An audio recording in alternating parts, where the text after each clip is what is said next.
Ocean currents are like a river of water flowing on the surface of the sea. तो ocean currents को उसने क्या बोला, एक रिवर फ्लो कर रही है किसके ऊपर, surface of the sea. Ocean current दो फोर्सेस से इन्फ्लुएंस होते हैं, प्राइमरी फोर्सेस और कौन सी फोर्सेस से, सेकेंडरी फोर्सेस से। प्राइमरी फोर्सेस में ही सेइंग कि the primary forces are heating, wind, gravity and Coriolis force. मतलब चार प्राइमरी फोर्सेस हैं, right. So there are four primary forces that influence the whole thing. And what are they? The primary forces are heating, Coriolis force, gravity and wind. So further we can see heating से क्या होता है कि पानी जो था वो गर्म हो जाता है, और कहाँ पर सबसे ज़्यादा गर्मी होगी, वो होगी इक्वेटर के पास। इक्वेटर के पास पूरे अर्थ के ऊपर पानी है। इफ़ यू नोटिस यहाँ पर आप देखिए तो ये इक्वेटर है। अगर आप देखेंगे तो आपको दिख रहा होगा कि इक्वेटर जो है वो इंडिया के ऊपर से क्रॉस नहीं कर रहा, इंडिया के ऊपर से इक्वेटर नहीं पास कर रहा है, अफ्रीका के ऊपर से और साउथ अमेरिका के ऊपर से और यहाँ इंडोनेशियन कंट्रीज के ऊपर से पास कर रहा है। इंडिया के ऊपर जो लाइन बनी हुई होती है वो ट्रॉपिक ऑफ कैंसर होती है, ठीक है, वो 33 डिग्री नॉर्थ होती है जो आपको लाइन दिख रही होती है। अब आगे हमें क्या दिखता है कि गर्मी सबसे ज्यादा कहाँ पड़ रही है, इक्वेटर पे। तो इक्वेटर पे पानी गर्म हो जाता है, गर्म होने से क्या होता है, वो कहता है कि इतनी तेज गर्मी वहां पर होती है कि वहां पर पानी जो है वो इतना गर्म हो जाता है, यहां आप नोटिस करेंगे कि वो 8 सेंटीमीटर हायर हो जाता है। किससे, मिडिल लैटिट्यूड से। अब वर्ड आता है मिडिल लैटिट्यूड। अब मिडिल लैटिट्यूड का क्या क्या मतलब है, मिडिल लैटिट्यूड का मतलब है एक लैटिट्यूड जो मिडिल में बना हुआ है। अब मिडिल में कैसे बनेगा, अगर 0 डिग्री से 90 के बीच में देखो तो मिडिल क्या हुआ, 45 हुआ, मिडिल क्या हुआ, 45 हुआ, ठीक है। तो 45 डिग्री जो आपको होगा मिडिल लैटिट्यूड होगा, ठीक है। उसके बाद हम देखते हैं नेक्स्ट कॉज है कोरोलिस फोर्स, है ना। तो कोरोलिस फोर्स का क्यों कॉज होती है, by movement of water in the.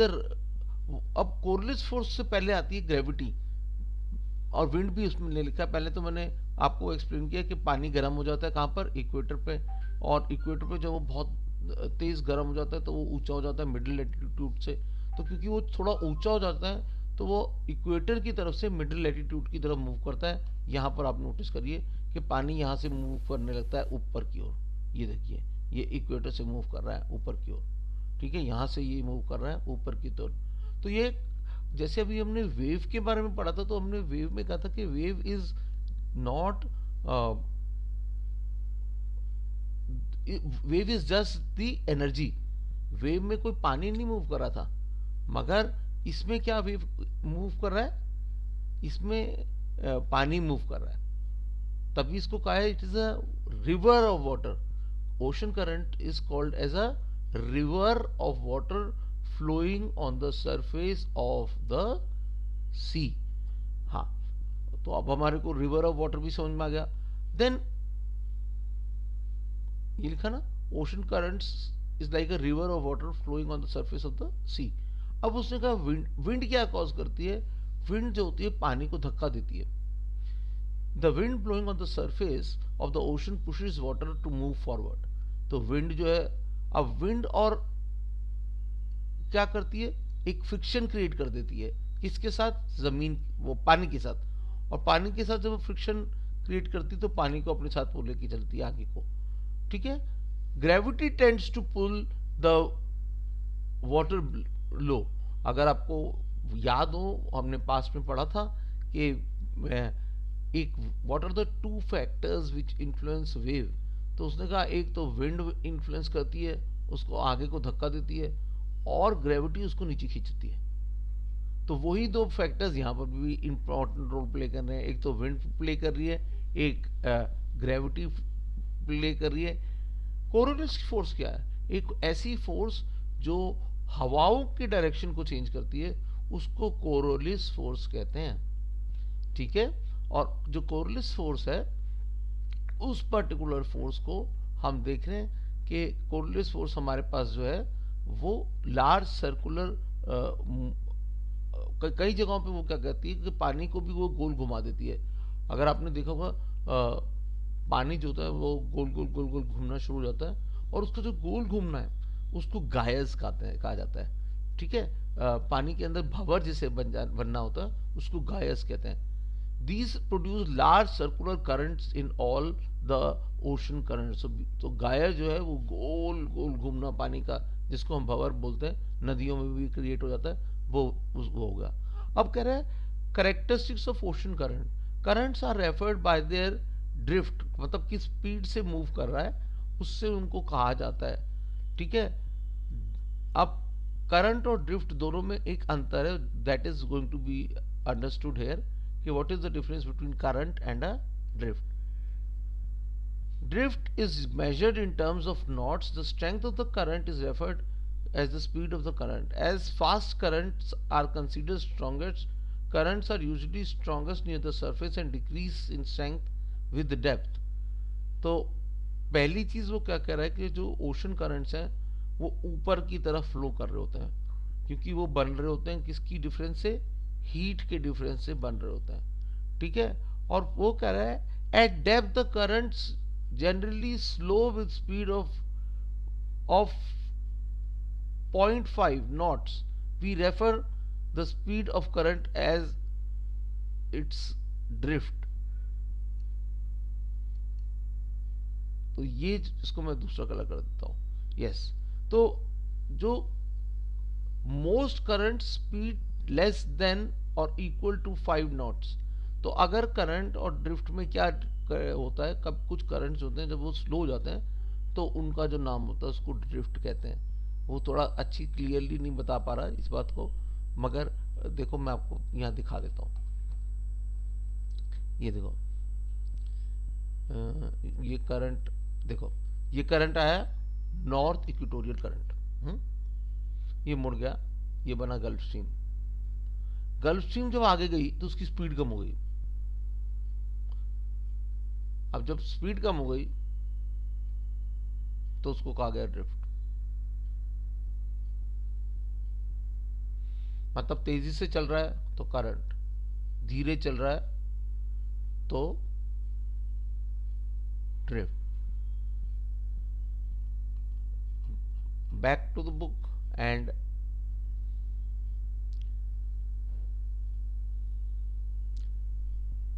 the difference in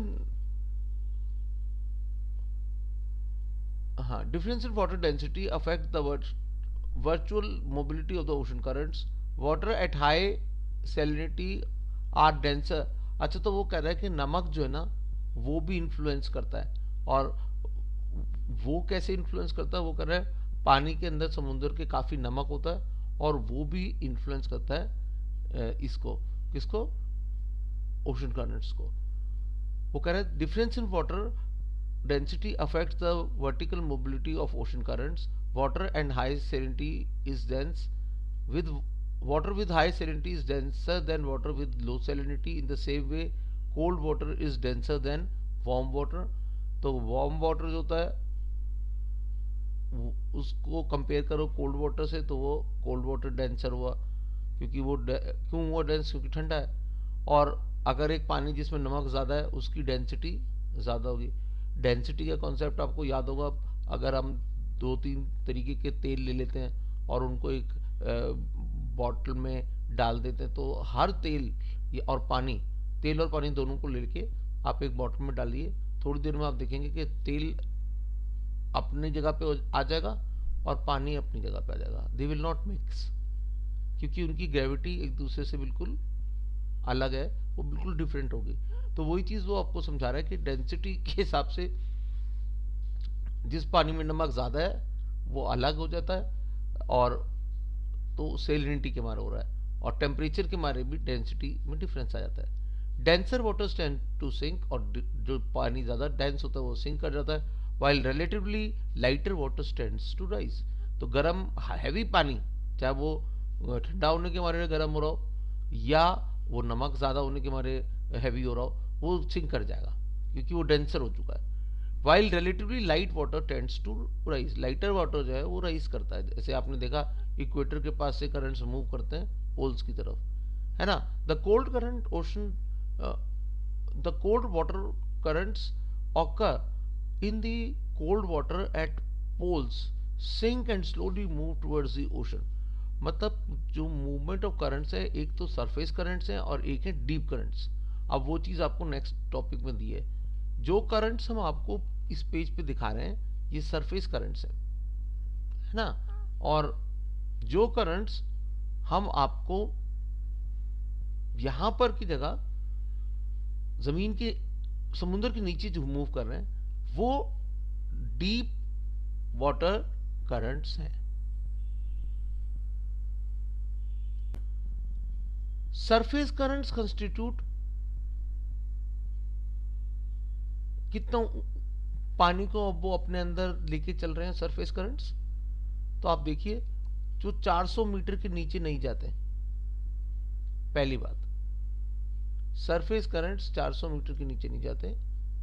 deep water currents जो होते हैं वो 90% ऑफ द करंट होते हैं, और वो ग्रेविटी और डेंसिटी के मारे सबसे ज़्यादा इम्पोर्टेंट रोल प्ले कर रहे हैं। तो अगर आए what are the different types of currents on the basis of depth, अगर डेप्थ वर्ड आ गया तो surface current and deep water currents.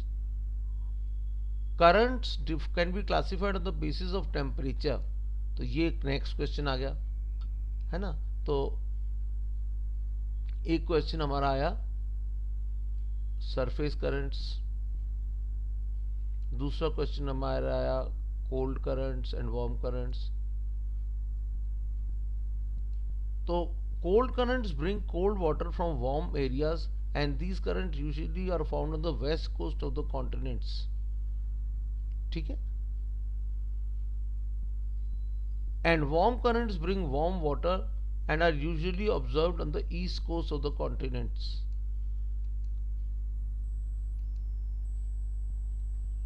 अब आते हैं major ocean currents.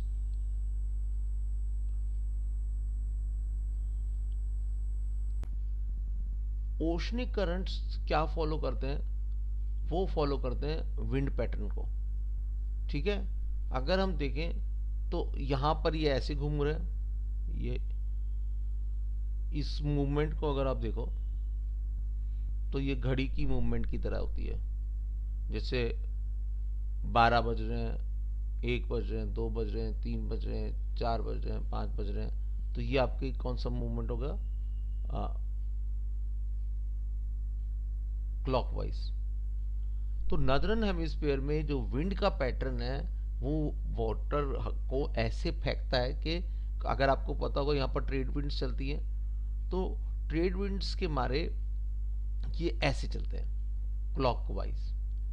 Southern hemisphere में जो करंट्स होते हैं वो एंटी क्लॉकवाइज चलते हैं। किसी की भी घड़ी ऐसे नहीं चलती कि वो उल्टी चल रही हो, ऐसे ऐसे ऐसे ऐसे ऐसे ऐसे ऐसे ऐसे ऐसे, अगर बीच में घड़ी है तो ये सदर्न हेमिस्फीयर में देखो ये एंटी क्लॉकवाइज चल रहे हैं, नदर्न हेमिस्फीयर में क्लॉकवाइज चल रहे हैं। जब मॉनसून आता है, मॉनसून इंडिया में आता है, तो वो भी डायरेक्शन ऑफ करंट्स को चेंज कर देता है। ठीक है, और with this we come to the effects of ocean currents ko if we try to understand.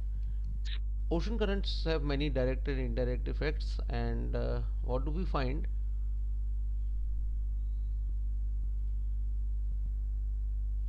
कि their average temperature are relatively low with narrow diurnal ranges. ये इफेक्ट क्या हो रहा है, ओशन करंट के आने से जिस जगह पे ओशन करंट आता है उसके आसपास के एरिया का जो टेम्परेचर है उस पर असर पड़ गया है।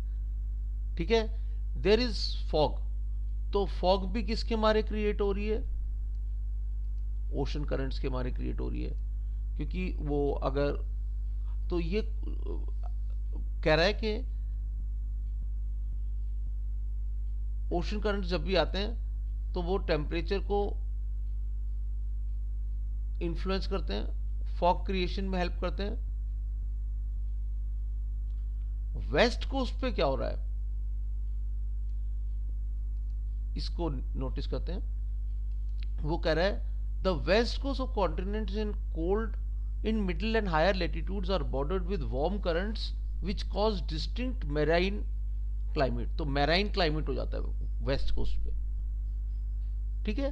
Warm currents flow the pattern of east, उसके बाद they are relatively corrected by the cool summer and mild winters with narrow and annual range of temperature. Warm currents flow parallel to the east coast of the continent.